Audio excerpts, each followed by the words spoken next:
What's up, everybody, and welcome to the Kamen Writers. We are a Kamen Rider review podcast. Today we're going to talk about Kamen Rider Gotchard, episode 45. Getting pretty high up there in numbers. I'm your host, Josh Meek, the Uber Geek, and I'm joined, as always, by my good friend, Toby Tobes. How's it going, Toby?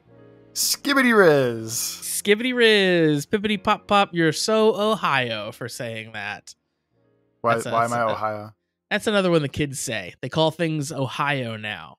It's like boring as fuck, or like? I think that's the vibe. Yeah, I think that's the vibe.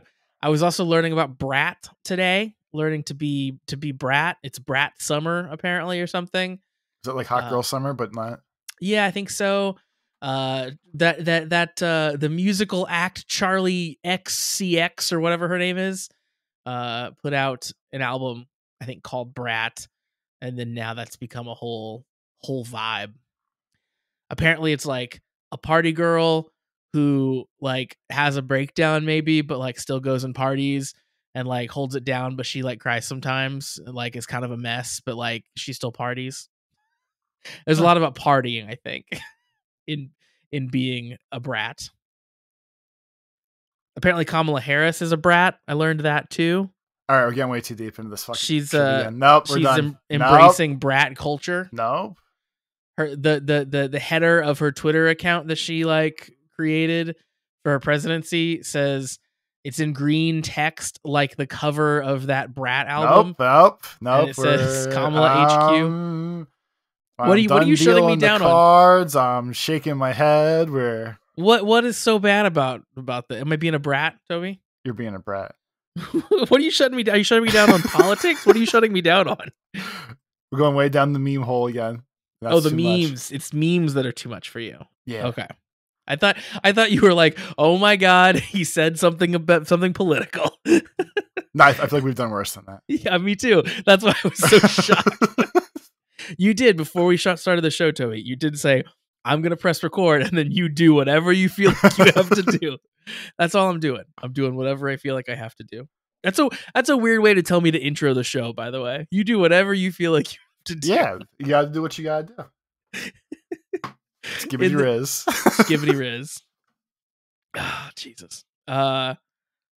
Speaking of the skibbity Rizzies over there, we have a Discord, Toby. Let's tell the people about where they can have further conversations about the merits of Skibbity Riz. You can have those over on the Kamen Writers Discord, and you can get to that Discord by joining our Patreon. That's patreon.com/thecommentwriters.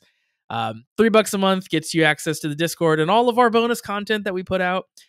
We are currently watching Boon Boomjer and loving it to death, and we are currently watching Kamen Rider O's and figuring that whole world out. We're pretty early on, but things are starting to all slot into place and starting to have adventures and have a place to live and all kinds of stuff. So if you want to watch those shows along with us, join up on the Patreon, patreon.com/thecommentwriters, and get in this Discord where we talk about Skibbity Riz and other assorted nonsense. It's all the nonsense all the time for just a few dollars a month.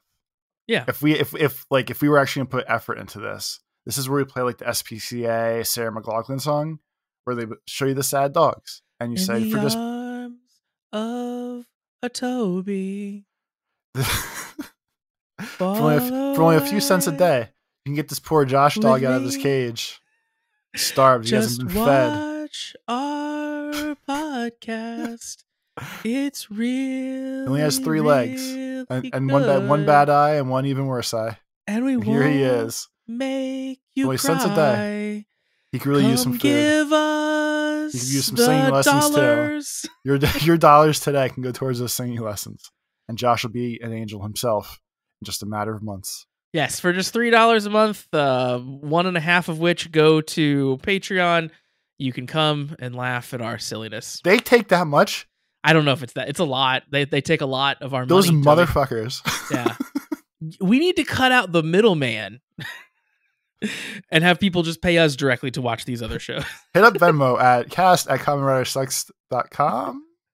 What if we just pay us? And what just if pay we us? just took a hard stance of just like, no, there's no more Patreon. We just have Cash App now. You want the videos, you hit my Cash App. I feel like I feel like that's definitely possible. That might be smarter. Is Cash App also probably will take a cut too, right? That's probably how that works.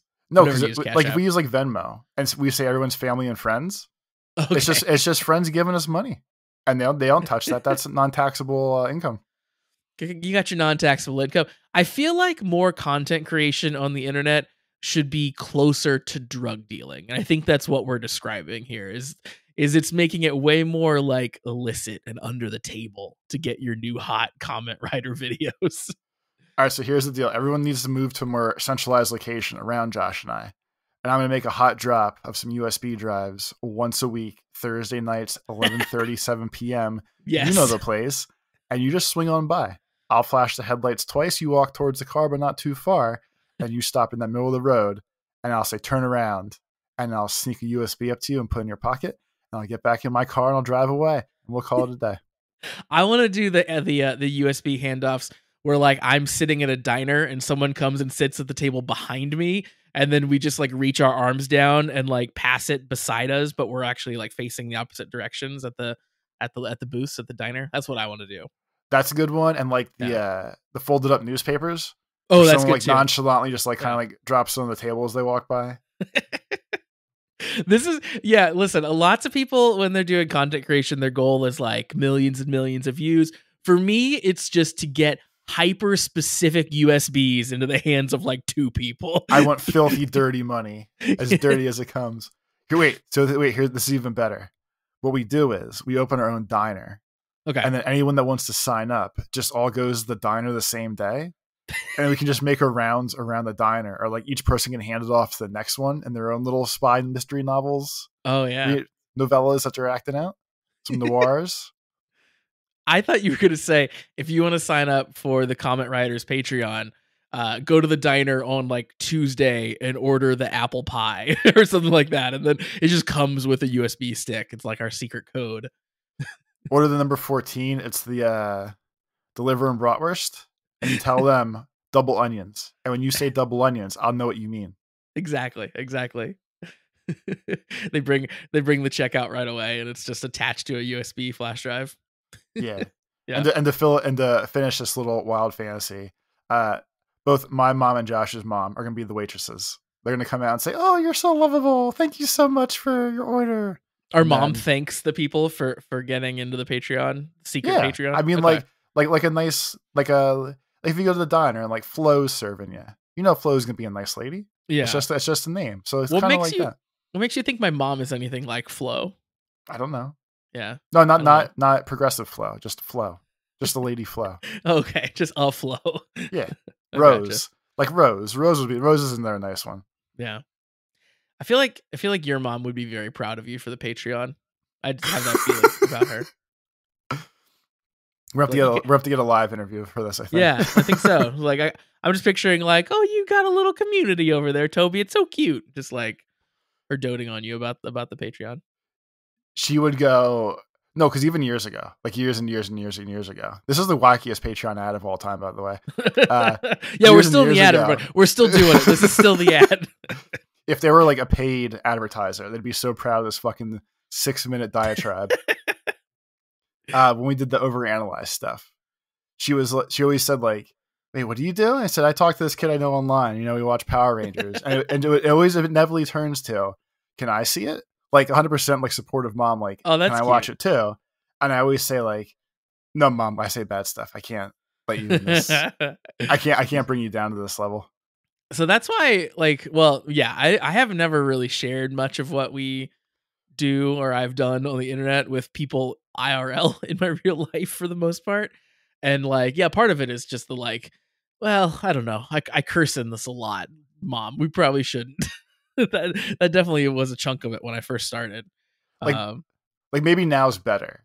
Yeah. As we've aged, I'm older like now. Fine wine. Yeah. Yeah. Exactly. But like the super old overanalyzed stuff with like all the PP jokes and stuff. Yeah. I don't want my mom hearing that. No, me neither. Like, fuck shit, damn. Look at that boner in that guy. Like, mom doesn't need to know.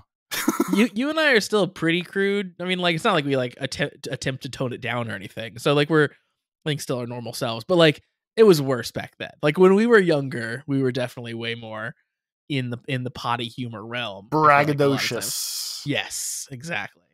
Way more skibbity riz. So the cute, now that you're picturing, our moms as waitresses named Flo, they didn't need to be a part of that, I would almost demand they weren't.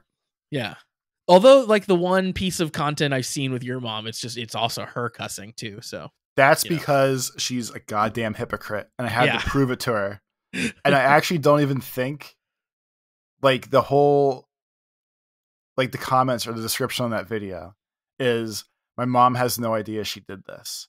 And I think to this day, she doesn't never know. actually showed her that she was cursing at the thing. And I put it on YouTube because I think she'd be embarrassed as shit. I think she would be too. Yeah. Yeah. Like, mom's too corporate for that. She can't be having her dainty name besmirched with this foul bad mouth Pac-Manning. Yeah. That's totally fair. Yeah. Like, she helps run a community center now. Like, I can't be watch my mom say shit a bunch of times. Like, they're not gonna respect her then. You don't think that's gonna endear her to the people, Like, if there were kids there, but I feel like the older people, like her age and older, they'd be like, oh, she's saying shit, freaking Pac-Man. This is absurd. Saying shit on the internet. Can't believe it. Yeah. And that's why you should go to patreon.com/thecommentwriters. So you too can say shit on the internet with us. You're like, oh, I tied that all together, Toby. I'm impressed we got out of this. That's fantastic. Yeah. I pulled this nosedive right back up. We're smooth sailing again. We're at 30,000 feet. I think next I'm going to fly this plane, Toby, over to the emails. I'm going to crash it straight into a goddamn mountain. You just start cutting the Ultimate Warrior promo, the one where he talks about Hulk Hogan crashing his plane. You'll move the plane into a nosedive, Hulk Hogan. It's that one. I'll rip off the cockpit door. Hulk Hogan. You know it. Tell me you complete me. If you recall, I did that whole promo, my best John Laurinaitis voice one night. That blew the shit out of my voice. You did. I think you're probably the only person in my life where I could say Hulk Hogan to, and you would know what I was talking about. Like you would know exactly the promo I'm referencing. Because he does not say Hulk Hogan in that. He consistently says Ho Hogan. He was going through some shit. He sure was, man. He sure was. Speaking of going through some shit, you and I are right now. The email section. If you would like to send us an email, send those over to cast@commonwritersucks.com. Once again, that's cast@commonwritersucks.com. We love getting your emails, so if you have anything at all to say to us, nonsense or otherwise, send those over there. Toby, this week we have an email from Shade. Shade writes in, first of all, Shade says, holy gotcha. Before Shade outscoops me. You got the scoops, Mr. Skibbity Riz. That's right. Before he outscoops me. In this episode, Josh, when LaChessis sings her little song about what is love, don't hurt her no more. Do you recall that moment? Wait, when she's saying "What is love, baby, don't hurt me"? Was that the song she sings at the end? No, she's singing some song about love. It's called it's called like "I Love You" or something like that. So her singing that was her actual actress singing voice, because her actress singer voice lady put out a song called "I Love You Again" or something. Oh, that's cool. So she was all proud that, like, her Twitter the past couple of days was like, Late Chan's singing was actually me singing, and this is my song, and look, it's out on the internet now. And I posted in our Discord at patreon.com/commentwriters. We can find it on YouTube too. Like, you didn't need me to put it on YouTube because somebody else did, but I broke it to the Discord early. Yep. Nice. That's awesome. Yeah. It actually was cool. That is very cool. Yeah, it's cool that she actually gets to do little singing bits. Toby, well, Shade says, holy gotcha, today's ep was so good. Do you have any early comments before we get to the review? No, this was fine. This isn't gonna be like last week where I lost my shit early. We're gonna have a nice show together. We're gonna talk. We're gonna analyze some things. That's really too bad. Well, it didn't make me mad this time, Josh. The only times I get mad is when I get mad. Yeah. Yeah. There you go. that is a truism. All right. Shane says, let's start off with some big news. Somehow, the first 3 episodes of Kamen Rider Gav were allegedly leaked on Billy. Thankfully, it was taken down very quickly, so there isn't any footage for us to see. However, people did take a screenshot of the episode thumbnails, so we get a sneak peek on 2 actors in the show. Still unclear. Did you if know one that of them's Billy Gav or is not. China's YouTube, by the way? I did know that. Yes. Did you not? Because I feel like the lag time between you asking me that was the time in which you Googled what Billy No. was. Oh no, I use Billy all the time, but it's usually for like live Japanese band concerts. Okay. So I always assumed it was Japanese YouTube and just like, oh, people leak shit here and no one cares. Yeah. But the one day I figured out was China's, and I thought that was wild because like if they're the place that's known for locking shit out and like rules and we're doing strict internet here, I just found it like mind blowing that their YouTube is basically here for the world. Yeah, I mean, yeah, that is kind of weird. Yeah, because they other things are pretty strict on what they will allow and stuff. I also think that China especially has like a big problem with stuff like this, like things leaking as well. I think that has come up before with other shows because I think a lot of times, and I think a tweet here that Shade links as well kind of says the same thing, but like, they sometimes have to like show China things early to like get through that censorship that you're talking about, and then when it gets to China early to go through that process, it also then leaks at the same time. I got you. So that's what we're dealing with. I did look at one of the pictures, or I looked at the pictures of the leak there. I won't show you, but it I don't know. It's not super exciting. It's just pictures of people not doing nondescript things. there's really nothing like that jumps out. I certainly don't recognize the actor. People who probably are more in the know on their Japanese productions might know who the person is, but it just looked like a person to me. So Gotcha. It is what it is. Shade says, besides those thumbnails, the same leaker also leaked the head writer for the series. This one's a little more shaky since the leak was basically just a screenshot of a web page with words on it, and you can fake that, but if the leak was true, then it'll be interesting. And then Shade gives us the big rundown on the Gav merchandise that has been sort of put up for pre-order since the last time we recorded. So we talked about this a bit in the Discord, but we'll run it down here now because I'm staring at a Gav Henshin belt and deciding if I'm going to buy one or not. I was thinking about you're gonna be popping fresh or popping cracking or whatever the hell it is. I almost pulled the trigger the other night when I was linking it in Discord.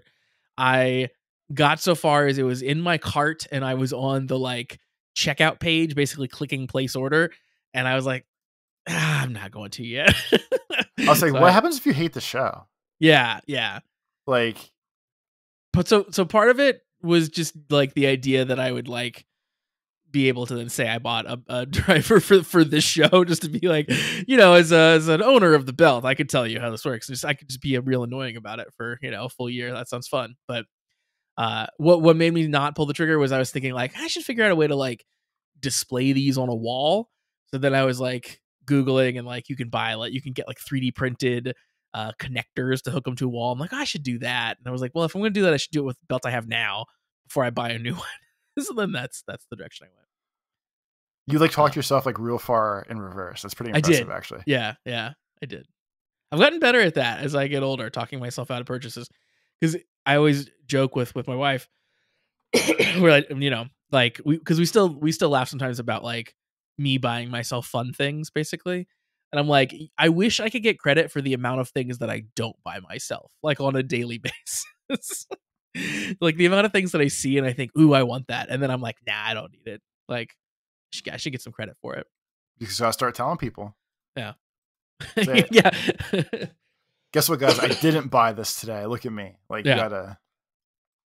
I don't get credit this week, Toby, for buying a Digimon smartwatch. I did buy that. So now I'm the person. That's a little silly. Person who runs around trying to keep his Digimon alive. Wait, so it's like a Tamagotchi watch? It's a Tamagotchi watch, yeah. It's called for anyone out there in listener land, it's called a Vital bracelet. Yeah, so I got one of those. I'm raising Digimon on my little watch. Nice. So anyway, this merchandise, Toby. Much like with Gotchard, where we had the packs of cards, you didn't really know what you were going to get in the cards. The candies in Gav are also going to have a blind box component to them. However, it's actually not that big of a deal. So it seems like how it's going to be is you're buying them in packs of 4, and it seems like you're going to get one of each of the kinds in each pack. So like you will get one of each. There's no sort of duplicates or anything. It doesn't seem like. However, each of the little candies, they're called gochizos in the show, have 2 face variants. So you will only get one of the face variants in a pack. So you might get the one that has like the mouth open, or you might get the one that has the mouth closed, for example. So if you want to collect absolutely everything, you need to buy multiples. But if you just want enough to play with your toy, then you just need to buy one.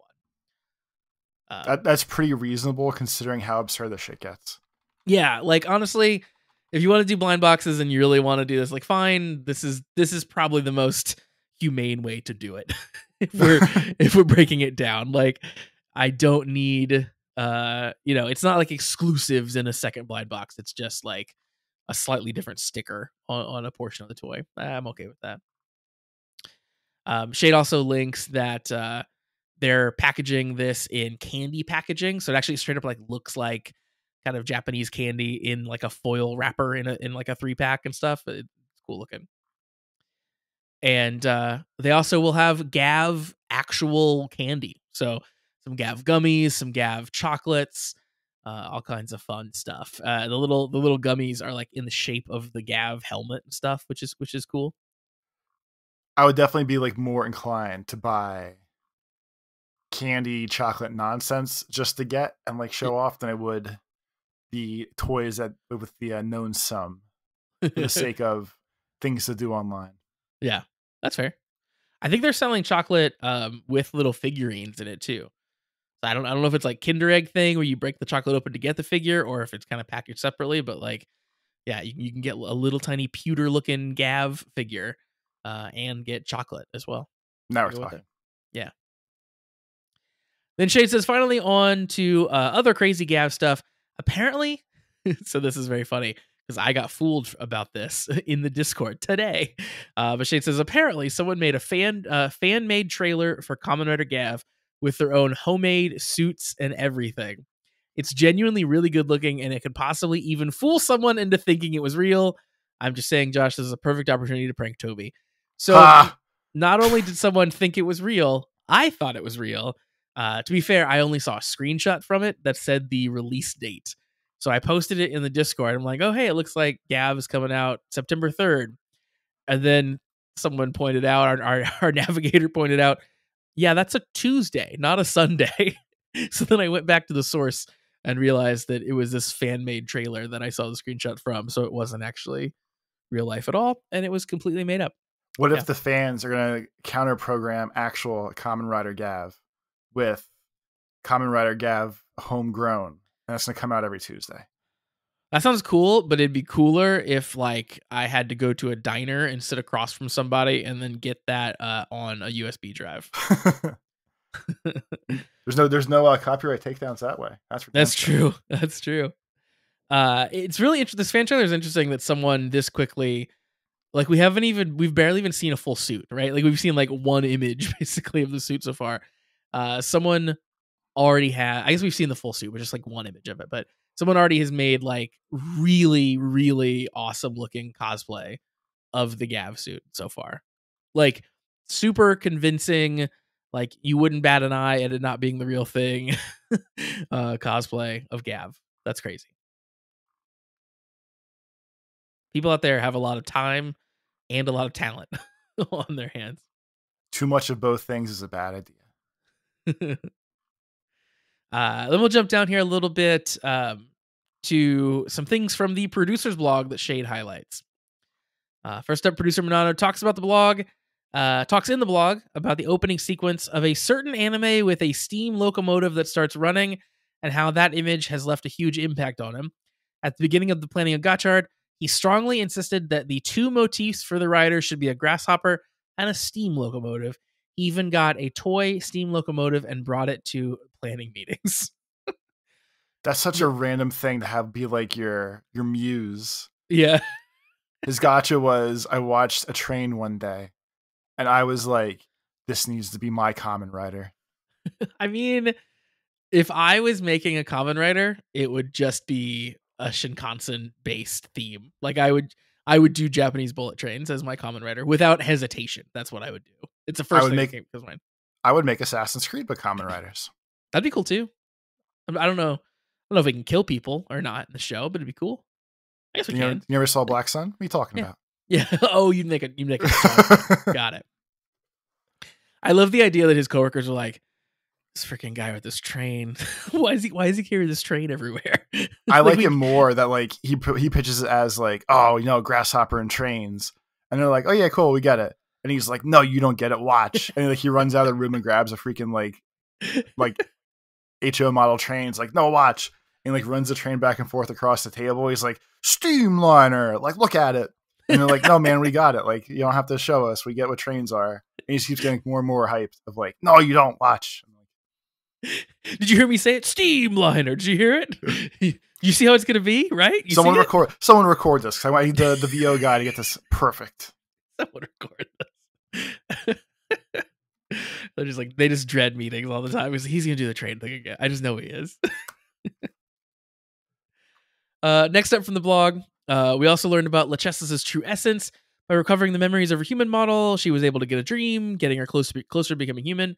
Her former self's dream was to sing. And then, as you said, her original idea, the original idea for the model was to be a hoity fashion model who took part in runway fashion shows. But since Alyssa Sakamaki, who plays Lechessis, is also active as a singer-songwriter, the production staff made a suggestion to suit her. How about a hoity singer who sang on the street? Hasegawa readily agreed. After all, the most important part for Hasegawa was to keep her haughtiness, says the producer's blog. So that's cool. It's really fun that they shifted that. Be like, hey, you sing. We should make her a singer. We'll let you do what you're good at, because then you can just sing in the show. And the song is called "I Love You," just say "I Love You." That you linked is what the song's. Okay. Yeah. I knew "I Love You." I knew "I Love You" was in there somewhere, and I feel like that's the lyrics, because she kind of like mumble whispers the lyrics. Yeah. But so I'm forced to assume that since the song came out when the episode came out, that she sang her song, but I can't confirm that for sure.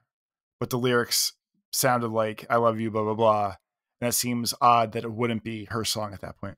It is, yeah. So, yeah, that's a song that she released called "Just Say I Love You." This was chosen by director Watanabe himself, who heard the song after learning of her history as a singer-songwriter and said, "This song matches the whole story. Can I use it?" So, yeah, not only was she the singer in the show, it's her song, and she didn't bring that to them. They were like, you have a really good song for this exact occasion. If nothing else, it seems like the show panders to the actors. I feel like normally like people are like, you're my puppets. I tell you when to move and when not to move and blah, blah, blah. And like the Kamen Rider stuff seems way more like, oh, you're good at something cool. Let's do this. Yeah. It's kind of like how a tropo, like, oh, actual martial arts and crazy kung fu and shit like that. Yeah, we won't give you a mask. Just run around and do your stuff. That's cool. Yeah, I agree. It seems and like everybody seems like they come out of acting in Kamen Rider and in Sentai like relatively still happy about having done it and about the company and stuff, because they come back a lot. They always seem very friendly with Toei still. Like people get like recurring roles and stuff, and yeah, it seems like they form really, really tight friendships and have good feelings about the whole thing too. So I hope that they treat them right behind the scenes as much as it seems like they do in the public eye. Yeah. Next little tidbit is like Galia intended, the truth of the chemis was revealed to the world. We see that at the end of this episode today. When the staff was thinking of who should speak for this chaos, they thought that having a VTuber participate would be a good way to have a way of expression in touch with the current age. That was actually my least favorite part, but that's nice. Me too. And so they cast Sakuraba Hug, TV Asahi's official VTuber, to appear as the paranormal VTuber Kusao Frida. Seems like this Kusao Frida is popular enough that her streams are broadcast on the big screens in the city. The occult is extremely popular in Gotchard's world, ... for some reason. So that's just more dumb internal shit. Like, hey, you can sing your song. Hey, we have our own VTuber on staff. Let's just use them. Yeah, I'm on her Twitter account now, and yeah, it's straight up. It's that exact character model. That's such a weird concept to me. It's already a digital person, right? It's already a character, a digital character who is playing another digital character. It's so strange, but in the exact same outfit and everything too. Well, especially if we're calling this VTuber like a known sum in Japan, or like tied to the place people watch the shows, it seems easier to just be like, hey, it's actually so and so. Right. Yeah. Well, like, why wouldn't it just be her? But yeah, like to use a name I actually know. Like if it was like if Hatsune Miku was the official like TV Asha whatever like VTuber lady, like just put Hatsune Miku in the stupid show because people know who that is, and like I don't know. I guess it doesn't matter because it's not really a person, so it's a little bit different too. But whatever. Yeah. She has 3,594 followers on Twitter, so she's not like huge, I guess. But I have more than that. Get me on this fucking show next season. Well, I mean, this is a official VTuber for the TV channel that it airs. I don't know. Let's maybe niche. I don't know. This is maybe decent enough for the niche audience that she's applying to. Yes, that's fair too. Anyway, Shade says, last we get some info on Clotho's human model. Don't worry, this isn't spoilers. It's from that Dark Sisters podcast thing they were talking about, where they were talking about scrapped storyline. Do you remember that? Where they had the little like bouncing heads and they had the like podcast thing they were doing? I've noticed on my Kamen Rider getting sources that there's been multiples. And I debated like downloading another one. But I was so irritated with the first one of like, I just don't get this. This isn't for me. Yeah. That I never bothered again. Like, it was kind of interesting to see they're still doing it. And they've leveraged this into an actual show of sorts. But it's not for me. Yeah. Yeah. I haven't watched any of it. I've passed the first one or two or whatever. And I also have recently been like, oh, yeah, that's still a thing that's happening, apparently. But anyway, the tidbit is... says, I want to apologize for not finding a chance to talk about Clotho in the main story, Clotho's model in the main story. Actually wanted to write about Clotho's model way earlier than the other two in episode 15. After preparing herself to defeat Gotchard, even if it meant dying in the process, past memories would return to her. The model for Clotho is a martial artist who believed that power was everything and sought power that would never be defeated by anyone. The fighter likely lost her life in battle, and her indomitable fighting spirit continues to burn even after being resurrected as one of the three sisters. That makes sense for what Clotho is. Yeah. Yeah. A unstoppable fighting juggernaut. So Jade, thanks very much for the email. Once again, email address is cast@commonwritersucks.com if you would like to send in any of those emails. And so we have one other source where people can interact with us, send us questions for the show, and that is our Discord. Once again, you can find our Discord by joining the patreon.com/thecommentwriters, and there's a channel over in the Discord called Episode Questions. People can ask us some questions about the show, about the world, about Skibbity Riz, all kinds of things. So the first question comes in from Charlie, and Charlie says, Josh and Toby, both of you are in the technology field. Can you explain the CrowdStrike outage that happened recently? I'm too lazy to Google it. I don't know if that's a sincere question or not, but it's a random one. I'll give him that. If it is a sincere question, basically CrowdStrike is like a piece of software. I think it's like like an antivirus type thing, right? Is that what CrowdStrike actually is? Do you know for sure? It's malware. So it's like Windows Defender that comes built into your computer that never has issues. Yeah. Or you could pay a good sum for a license for software that breaks your computer. Neat. So basically what happened is it is written in a language that is susceptible to null pointer exceptions. And what a null pointer exception is, in the broadest of senses, It is when you are writing code and the code that you're writing references like a memory location. It's expecting something to be there that is usable. And something happens at runtime when the program's executing where what it's expecting to be there isn't there anymore in memory. Usually, this is from a programming error. You typed the wrong thing. You said, look in spot number 10, but there are only 9 spots, for example. So spot number 10 is just sort of nothing. And then it all blows up. So what happened here was it all blew up. And it made a whole bunch of computers, like blue screen of death and all kinds of things happen. So it was like computers all over the world, I think, were blue screening from it. I saw a bunch of like signboards and menus and things like that. Like a bunch of like hospital computers and stuff were all affected. So like it was even bigger than that, where like there was 911 services that were down. The medical stuff was obviously a huge one. Like all of Australia and New Zealand got fucked, where they had to cancel a bunch of flights and everything. And like more to, I guess, the question of what happened.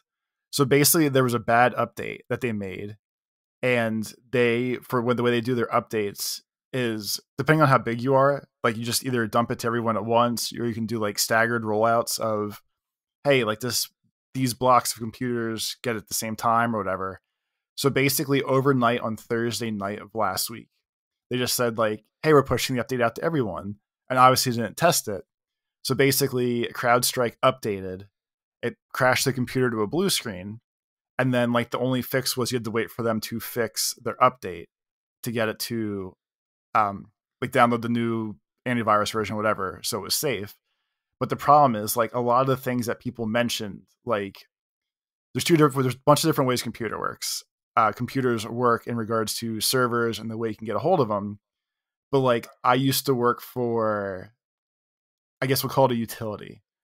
And you had to literally be in front of a lot of those computers to be able to install updates or download updates and restart the computers. So a lot of the issue was like, if your street sign outside your house has like a computer tied to it, it's probably not actually on the internet. So there's no like lights out way to get to it without manually driving to the traffic light and updating the software. So for the larger chains of like, hey, there's 1,000 computers out at the hospital, depending on their setup, you had to go to literally every computer in the hospital and take 15, 20 minutes to reboot it, update it, and everything else. And I found out along with this, like a month ago, they did the same exact thing with a different type of issue, CrowdStrike themselves. Oh, okay. So like there's twice in the past 2 months, they've had like huge global outages because whoever is doing their updates and their patching like keeps fucking up and doesn't put out solutions fast enough to fix it. Wow. But like I know the big chunk of this was like the no lights out, like, hey, I'm not in the building, I can still update the software, I can still reboot the software. Like that was the major issue with all of these, is all the systems that it touched was very a one-to-one human operator needs to fix the problem and not just I can do 100 fixes for my house kind of deal. Great. I also heard, I don't know how true it is because I wasn't directly involved, but I also read somewhere that like this update, like, so a CloudStrike client can basically have like testing policies in place. It's like, hey, new updates go to our test systems first, and we run it there for however long, and then it gets pushed into production. But for some reason, this push, like, they also overwrote clients' test settings. So like, even if they had it set up to not go straight into production, this bypassed that and went straight to production. Which, if that's true, is also crazy. Yeah, a lot of mistakes were made with this one, obviously. There's also always the joke. You hear this, like, I assume that this like gets out, but like, especially around the like tech side of the internet, you always hear jokes about like, like, I'm pushing to production on Friday. Nothing can go wrong with this. And that's exactly what they did. Push to production on Friday, And even tied to that, most places, I'll call it a joke, but it really shouldn't be a joke. But like another stupid nerdy techie thing is read-only Fridays, which means like in theory you're never supposed to make any sort of changes on Fridays because no one wants their day before the weekend to be a nightmare, and no one wants their week into the weekend to be a nightmare. So you're really only supposed to do changes that don't affect it. Like, not supposed to do changes. You're supposed to just read things, learn things, prepare yourself for your updates on Monday, but like Friday is supposed to be the easy day. Yeah. And it was very not easy for a lot of people on Friday. Yeah. Yeah, we try not to do this exact thing. But crazy. But like it was weird that like things in the world were blowing up as much as they were. Because like for me personally, like it didn't affect me at all. like it didn't affect any of the machines that I use. It didn't affect any of the services that I need during the day when I'm working and stuff. So I saw someone equate it to like, it's like when it snows just enough that like the school can still happen, but like it just makes it like annoying to walk around to the school bus and stuff. Like it's like that. It's like we still have to go to school, and then it's also like, you know, not enough to snow to actually like get to stay home and go have fun in it. It was like that. It was like, man, Teams is still working. Why is Microsoft Teams still working? I feel like that should shut down for the day. But yeah, I didn't really like touch the stuff that I was touching. The stuff that would have affected me, we have a stupid vendor that handles. So basically, I signed in. Everyone was like, "Oh my god, the VDIs aren't starting. This isn't working." And I was like, "Okay." So I just told the vendor, and and then hands off. I did the move with my hands where I made sure they were clean, and then I fucked around on Discord the rest of the day, probably. Yeah, probably. All right, so that I guess is the Cloud Strike update. I did see some people freaking out on the level of like Y2K is happening again, which is pretty great. But Y2K never happened. This is what people thought Y2K was going to be. You're right. Like computers shut down. We can't use the fucking airplanes. The hospital has shut down. Like this is what people thought Y2K was going to be. Yeah. Back in 1999 when like everyone was morons with computers. And apparently we're not much smarter, but we did make it over 25 years before it happened. Yeah. Yeah. If you guys are out there and are young and I don't really know what Y2K was, it's really the first time that I realized that like the mass population of the world is really dumb. Like on average, people are incredibly stupid. But basically Y2K was, the year was switching, from 1999 to 2000, and people started to get worried that computers wouldn't handle the switchover correctly, and that, oh my god, if they wrote this program and only cared about like the last two digits of the year, well, is my bank going to suddenly think it's 1900 tomorrow and things like that? Like that's sort of an issue. It was like we didn't have enough basically we didn't have enough storage for the date, and they were worried that maybe it would drive everything crazy was the worry. And there was some stuff that needed patched. like we knew it was coming, and there were things that needed fixed in 1999 once we realized, oh yeah, we probably should fix how that works so it doesn't all, break come year 2000. But the Y2K stuff spun out into this like crazy conspiracy theory, and some people genuinely thought that like all technology was going to cease to exist come the strike of midnight, and it got wild. Like it got really crazy. I remember when midnight hit going into 2000, I was like 16 or 17, I think, somewhere in there. Uh-huh. So it's definitely still young enough to be like extra stupid. But I definitely ran up and down my block screaming, "There's no power, or yelling something else equally as absurd. Incredible. Just because I thought it was funny. Yeah, I'm with you. It's pretty funny. Nowadays, I'd probably be considered like a terroristic act and I'd probably get arrested, but it was a different time back then. Yeah.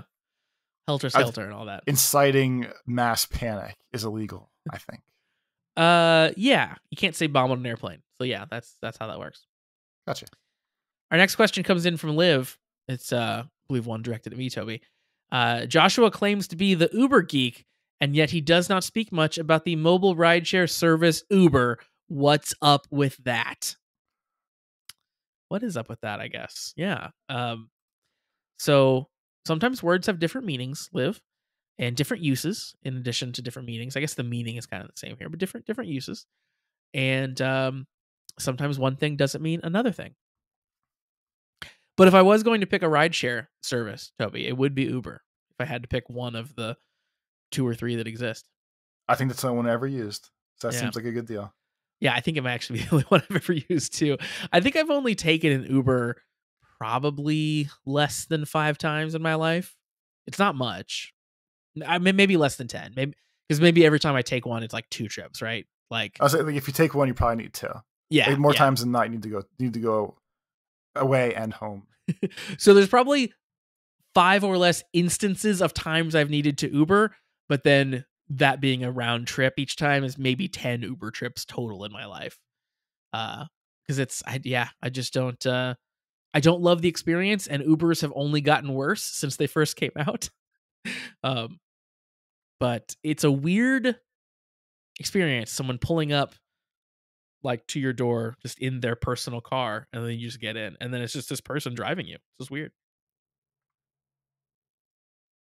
Have you ever had a bad Uber experience, Toby? Almost all of them, really. Every one of them? Ever since the flip into, not that it was ever a great service. I feel like Uber used to be more refined back in the day, where people would be more concerned about your well-being and your care level, or like, hey, I'm like a fancy taxi, but a real car.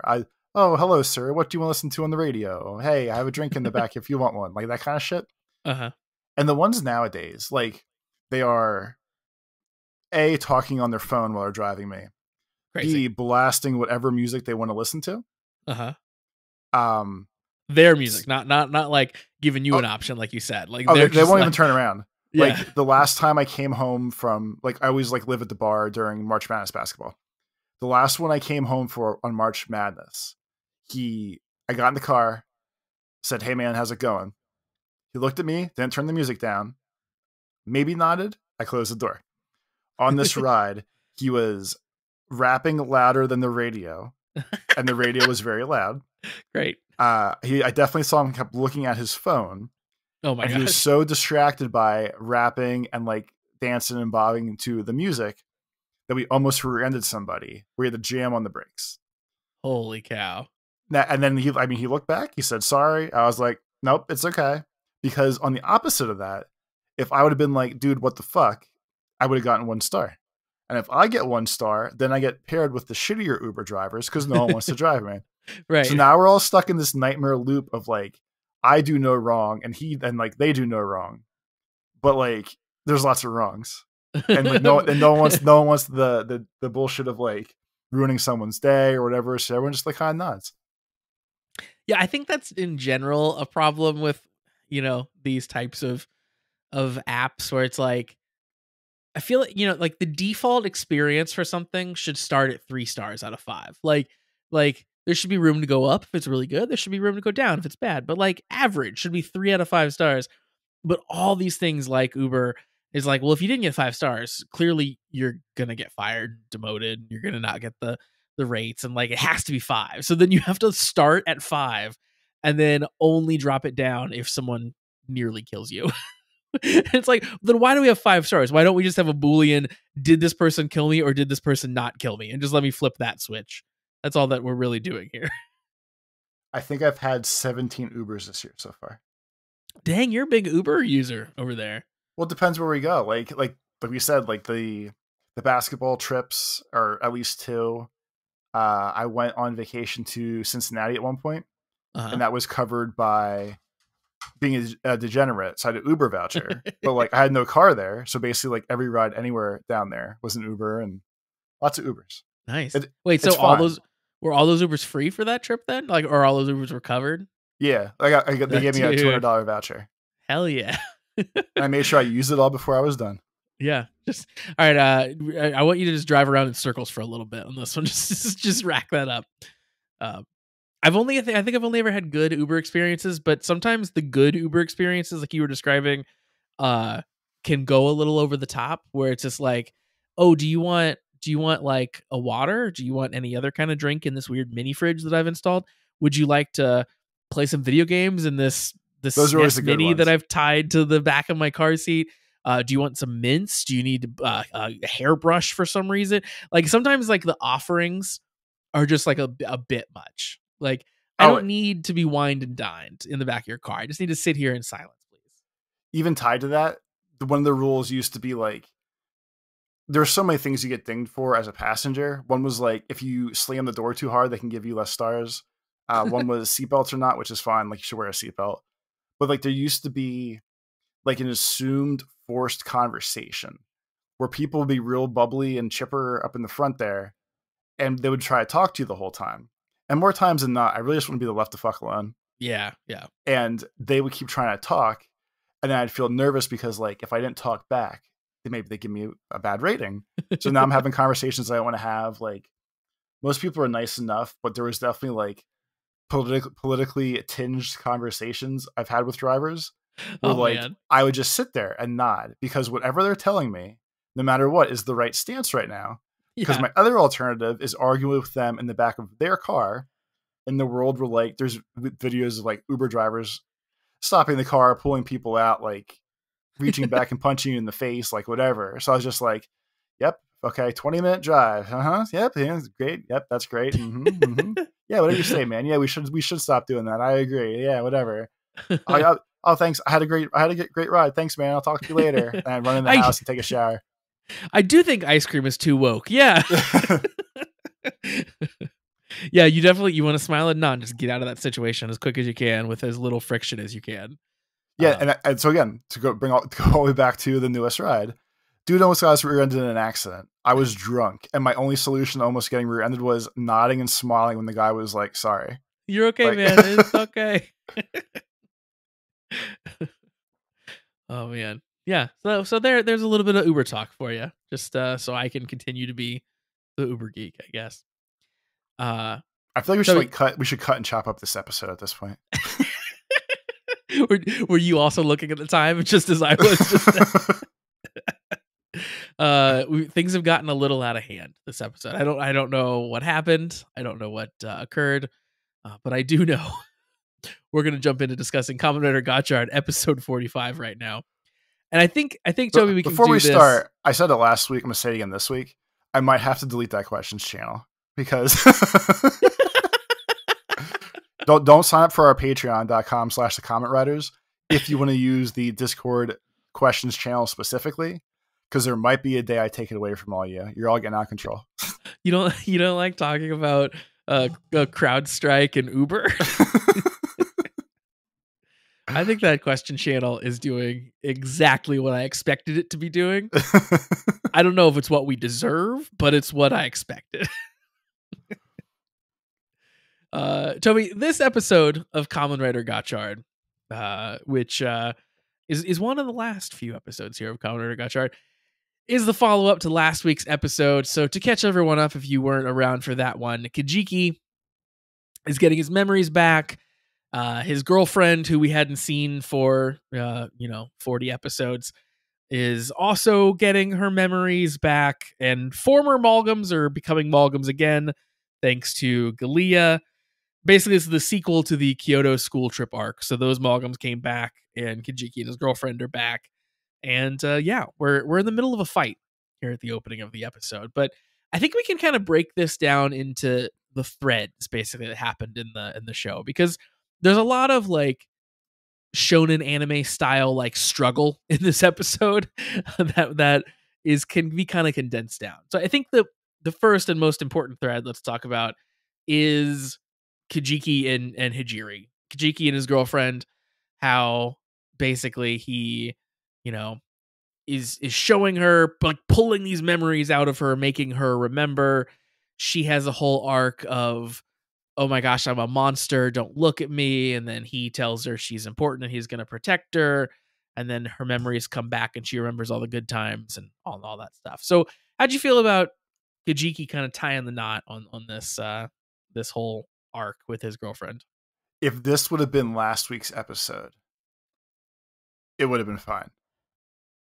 Like, there was at least character development. There was lots of character talk. Like, Kijiki like fell on the sword, let his girlfriend punch him in the face, lightning bolt him, whatever, with the vibe of like, no, like I'll take your abuse because I love you and I know you love me and you're not a monster, you're just having troubles inside and I'll be here for you when shit gets rough and whatever else.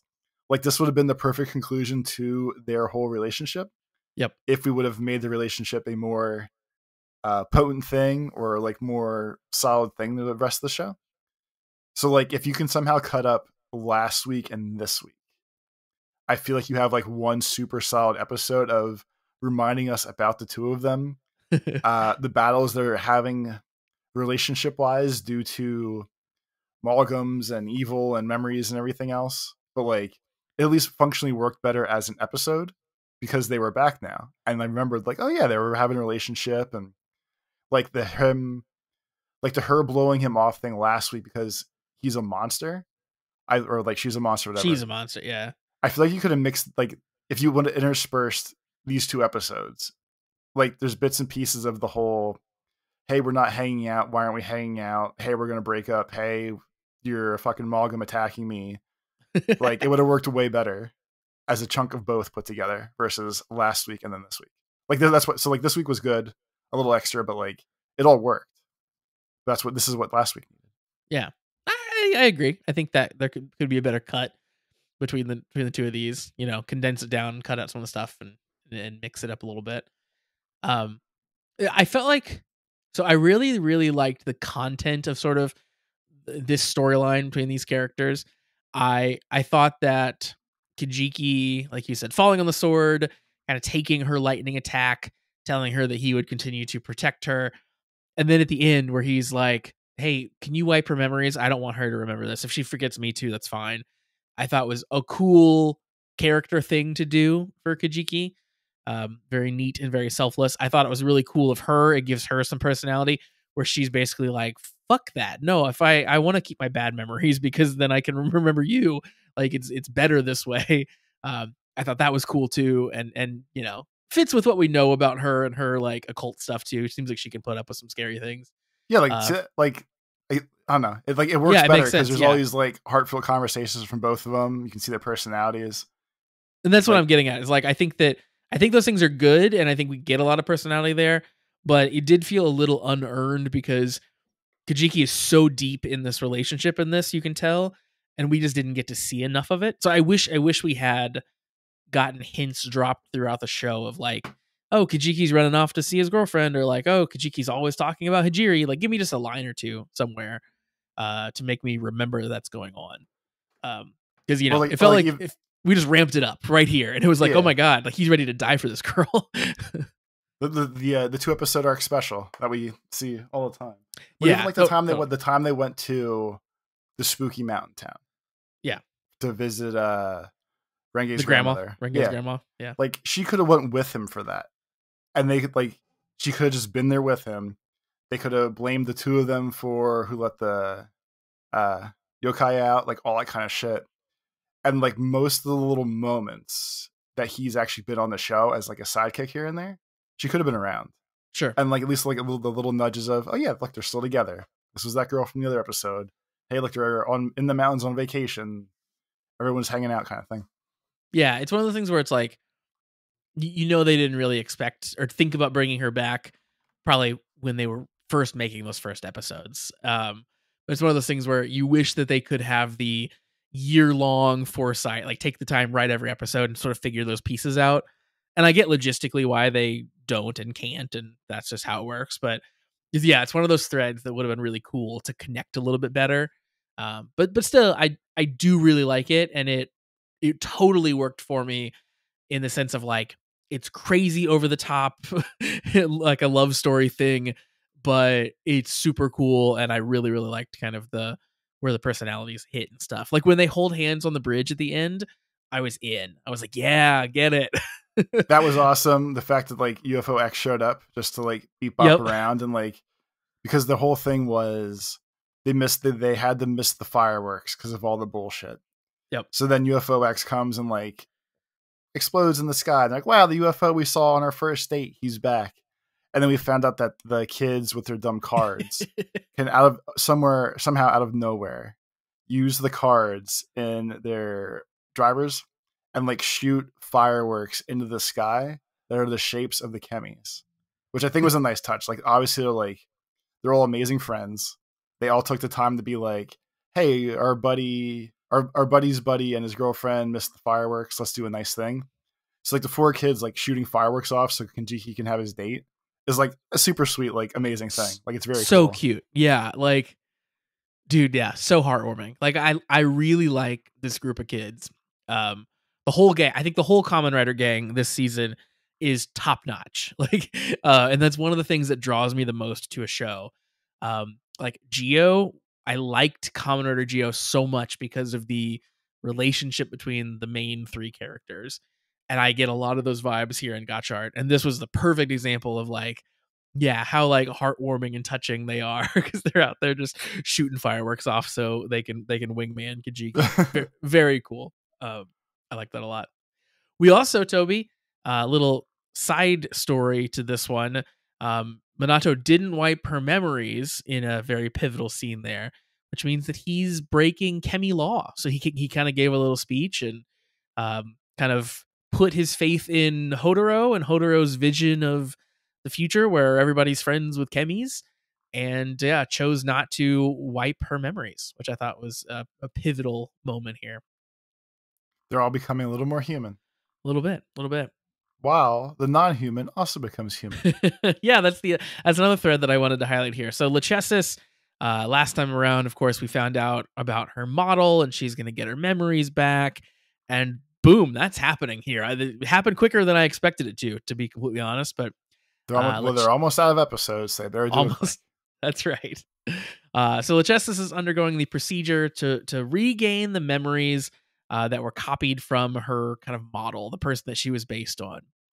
So one thing I really liked here is while the procedure is happening, Spanner is talking to his mom. I'll continue to call her his mom.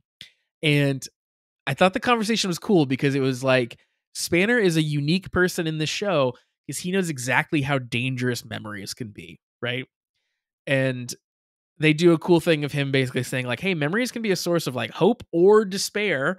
Like you have to be a really tough person to put up with some of the horrible things that you might have memories of. So he's kind of thinking from the negative side. And I thought it was cool that she was like, yeah, you have a lot of bad memories, but like they're also the source of your power. Yeah. So I thought that they had a cool exchange about that. And that's one of the deeper things that we've seen on this show, and I loved how they paired that up with the Lachesis process that was happening.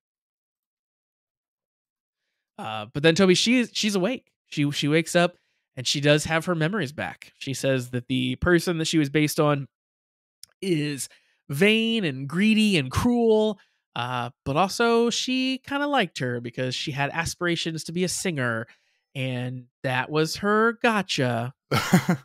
Air quotes. And then she smiled a little extra. I thought that the actress did a very good job because Lachesis has always been a bit like reserved and robotic and kind of removed. Like she seemed less than human intentionally. And after this, like she instantly starts feeling more human. Like she gets softer, she smiles more, she kind of does the little like blushy thing. Yeah, it's like she changes how she portrays the character in a really smart way. I always think that things like that are interesting. You really start to realize how good actors can be when you're like, oh wow, you didn't say anything, but your whole body language just changed, and I recognized it. We watched that movie. I think it's called Hitman. It's on Netflix.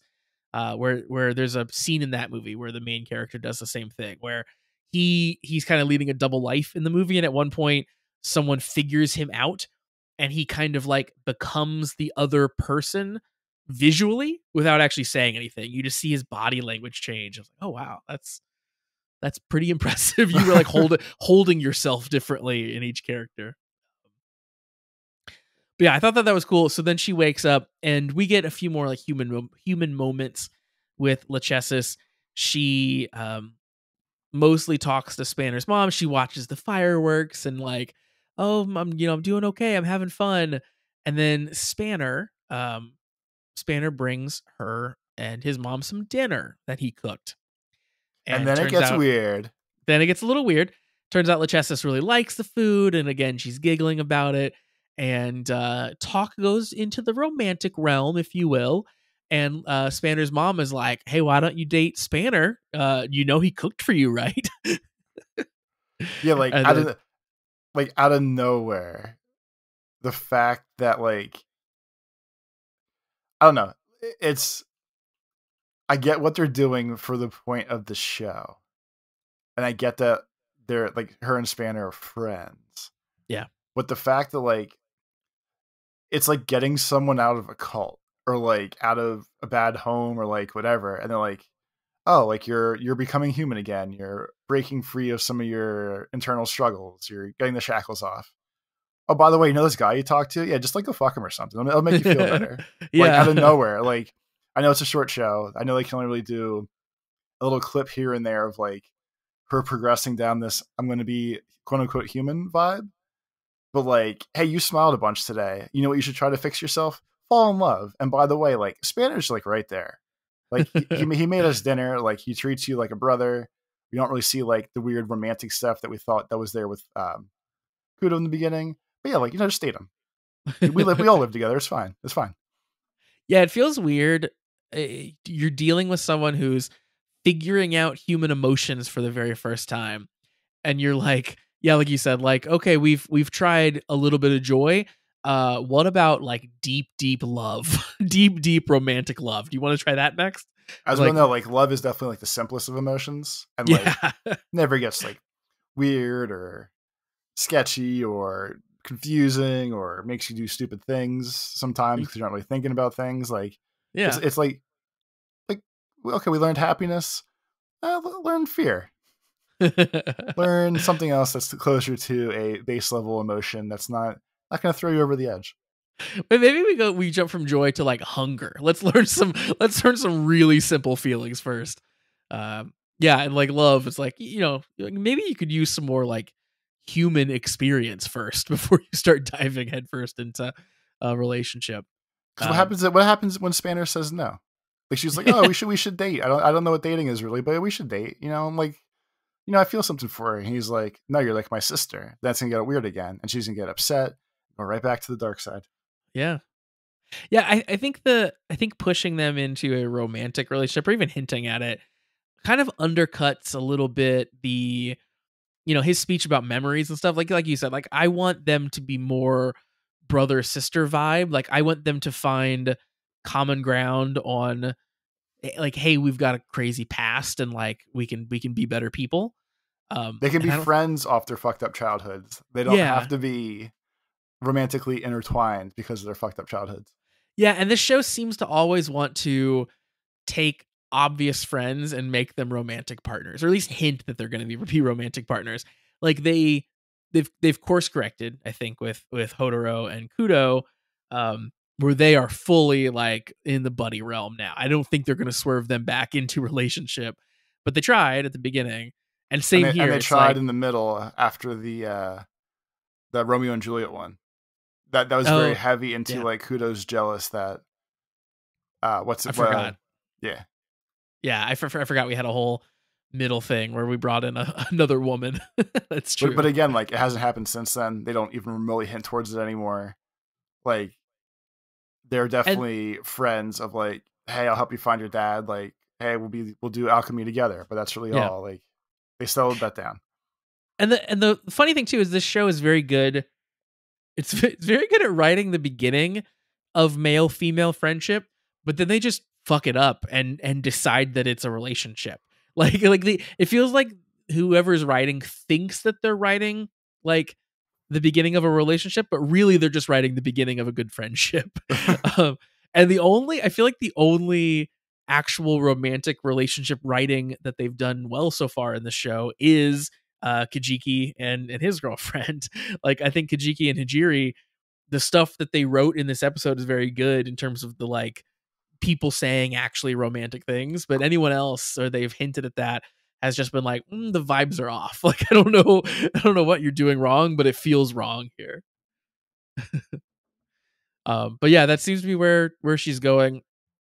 She seems happy about it though. Like she kind of like blushes about it and stuff. But then very quickly, Toby, at the very end of her scenes, she gets a vision of Garion talking about basically defective dolls. So She remembers that she was called a piece of shit her whole life, and now she's yeah, like, I can't have love. That's silly. exactly. It's kind of unclear whether that's like she's having a like sort of a vision of him, like a fear thing, or whether it's a memory, or whether he's like injecting a vision into her head. Like maybe it's him speaking directly to her in kind of a force type way. Who knows? Or even like tied to that, like it could easily be she was like, "Oh, love sounds fun," and then thought about like his like dadly love, or like if she looks at him in that way like the little one does and everything else, like, oh no, the last time I loved someone he just told me I was a piece of crap all the time, like right. like this doesn't seem like a good idea. Exactly. Yeah. Yeah, she clearly her mind's not going to be right for a while. It's gonna take a little bit. But anyway, I'm still very interested in kind of where she's going and what she's doing. And then Toby, I think the last thing to kind of like wrap up our talk in this episode is, since we're running long here, I want to touch on kind of the I just completely lost my train of thought. Oh, the Clotho stuff a little bit in this episode I think is worth talking about, because she she reunites with Garion at one point in this episode, and kind of says like she talks up family again. Family's important to these girls, and says, when Lachesis comes back, will you forgive her, please, please? And she kind of breaks down, and once again, Garion really, really hammers home family for her. Like, oh, you're like, oh, you care a lot about this family. It's really important to me too. Like, of course, I'll forgive her. I'll forgive her. And again, pretty sure he's lying. He doesn't He's seem like manipulating all the kids and their love of him. 100%. Yeah, this dude. And then also Hajiri is evil. Like she's got the evilness in her. And I'm interested to hear your take on the end of this episode, because we see sort of like all the darkness, I think, that came sort of out of her kind of goes up in the air, and then it goes down on the people again before the VTuber scene happens. So that's like so I guess like Galia spreads her darkness around the whole world or something, or at least all of Tokyo or whatever. I was a little confused as to what was happening with that, but I guess we'll find out more next time. Yeah, like it was the only real takeaway-ish line was they wanted to start the cycle. Like it was the line was like, so the cycle of hatred may engulf the world. So I think it's just like, okay, so we know the Chemi's main usage point, at least to the bad people, is, well, if you have any darkness in your soul, like, hey, we'll throw a Chemi in you. We can fight some people. So it just seemed like it reminded everyone maybe of like their bad thoughts. So then when they dump the Chemis everywhere, they can like, there'll be bad, evil Chemi people and not like good Chemi people. But it seems like it's setting up for like a massive end of show fight of like, not so much like a one-on-one with the super evils, but more like how like Xaid was when they had like, oh, fight 10 little monsters plus this week's main, plus there's still like the overarching evil all the way at the top of the chain, plus some other stuff. So you think we get like a bunch of just like randoms or Malgums now, and it's like a whole Malgum army? Yeah, like I'm sure they'll have like the one or two main ones that they'll be like, oh, we have to fight so and so. Hey, it's this nice old lady turned into a Malgum because she was pissed that pot roast got burnt the other night. But they'll at least like, I feel like they'll at least have to CG like, hey, look at the world changing kind of vibe. Like at least I think they at least have to hammer home at this point next week of like, hey, it rained the darkness ash, and now these 500 people all look really pissed off and turn into monsters. What do we do? Yeah, I hope we get to see something like a large scale like that. I think that'd be cool. I do hope we get to see the knife pervert continue to come back. I know he got defeated again this episode, but God, I love that guy. Every time he's in a scene, he's just licking that knife, just licking it every time. I think we got like 4 knife licks this episode. It's crazy. He has nowhere else to be, so he might as well. Just you might as well live dangerously. Lick that knife. All right. Well, I think that is probably the end of our discussion of episode 45. Any other thoughts about episode 45, Toby? No, just the main one was you mash 44 and 45 together in some way, and that's a real fucking solid episode right there. Yeah, you got yourself a stew going then. And I feel like a lot of times too, there's so much going on in this show or in any of these shows that like combining 2 episodes just makes things crazy. But no, I think this one, I think you're right. Like there's probably a really good master cut of these 2. And this episode, we even got a little bit of Gold Dash. We got some writing in our Kamen Rider. It was everything I wanted in the show. And they weren't even in their little armored outfits. They just like two bros hanging out, hugging on a bike, riding around. Yep, bike bros out tracking your girlfriend on her smartphone, as one does. All right. Well, Toby, where can people find you on the internet? On Twitter, it's at Life of Tobes, and on YouTube, it's Tobes Plays. I'm on Twitter at Pretty Dece Josh and YouTube Pretty Dece. And yeah, if you want to check out the Patreon, please check that out at patreon.com/thecommentwriters. You can sign up for $3 a month and get access to all our bonus content and access to the Discord. So we would love if you check that out. Once again, patreon.com/thecommentwriters. Send us an emails at cast@commonwritersucks.com. Once again, cast@commonwritersucks.com. And just send in anything you like, anything you want to talk to us about. We're happy to have it. And before Toby deletes that episode questions channel, you better get those in the Discord too. Yeah, you better join so I can take things away from you, like the evil monster I am. Darkness in my heart is all you people. So anime. So we will be back as always next time to talk about episode 46. But until then, have a great week, everybody. Peace.